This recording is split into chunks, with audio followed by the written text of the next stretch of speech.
Hello everyone, I hope आप सभी अच्छे होंगे और मैं भी बिल्कुल ठीक हूँ। तो आज का जो हमारा टॉपिक होने वाला है that is hormonal production from kidney and then intestine. First हम किडनी की बात करेंगे और उसके बाद हम इंटेस्टाइन की हार्मोनल प्रोडक्शन को देखेंगे।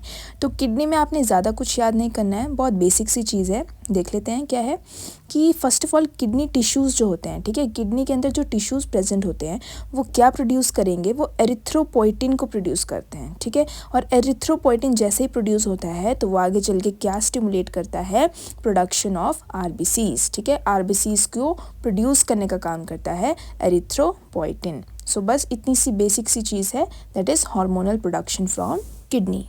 नेक्स्ट अब हम बात करेंगे इंटेस्टाइन की। तो इंटेस्टाइन में जो होता है बेसिकली 3 हार्मोनल प्रोडक्शंस होती हैं that is secretin, cholecystokinin and last one is GIP, ठीक है। तो फर्स्ट हम बात कर लेते हैं सिक्रीटिन की। अब ये जो सिक्रीटिन हार्मोन होता है ये क्या स्टिमुलेट करता है, सबसे पहले गॉल ब्लैडर एंड पेनक्रियास को स्टिमुलेट करता है।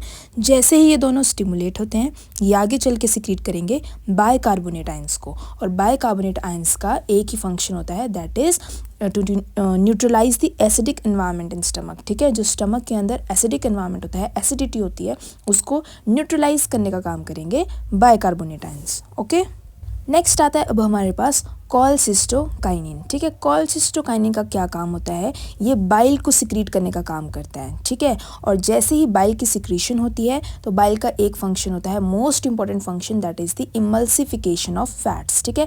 इमल्सिफिकेशन का मतलब होता है कि फैट्स के बड़े बड़े टुकड़ों को छोटे छोटे टुकड़ों में मतलब तोड़ना, ठीक है, that is emulsification, to emulsify the fats. Okay, so bile का एक ही फंक्शन होता है और ये मोस्ट इंपॉर्टेंट पॉइंट है।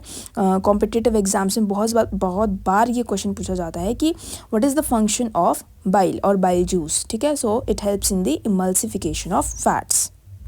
और लास्ट आता है हमारे पास अब GIP that is gastric inhibitory peptide, ठीक है। तो गैस्ट्रिक इनहिबिटरी पेप्टाइड स्टिमुलेट करता है पेनक्रियास ग्लैंड को, ठीक है। और हमने पहले भी बात की थी कि पेनक्रियास कैसा ग्लैंड है, कॉम्पोजिट ग्लैंड है, या फिर आप कह सकते हो मीजोक्राइन ग्लैंड है। क्यों?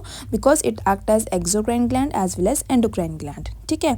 अब इसने पेनक्रियास को स्टिमुलेट कर दिया, अब पेनक्रियास आगे चल के क्या सिक्रीट करेगा, इंसुलिन हार्मोन को सिक्रीट करेगा, ठीक है। हमने बात की थी, ये पहले भी हमने डिस्कस किया हुआ है कि पेनक्रियास इंसुलिन हार्मोन को सिक्रीट करता है, और कहाँ से, from the beta cells of pancreas. और इंसुलिन हार्मोन का एक मोस्ट इंपॉर्टेंट फंक्शन क्या होता है कि ये ग्लूकोज को कन्वर्ट करता है ग्लाइकोजन में और एनर्जी की प्रोडक्शन करता है हमारी बॉडी के अंदर। ओके जी, so that is all about hormonal production from intestine, जिसमें हमने बात की सिक्रीटिन की, कोलेसिस्टोकाइनिन की एंड गैस्ट्रिक इनहिबिटरी पेप्टाइड की। आई होप आप सभी को ये क्लियर हुआ होगा। So thank you so much and stay tuned for the next video. Bye bye.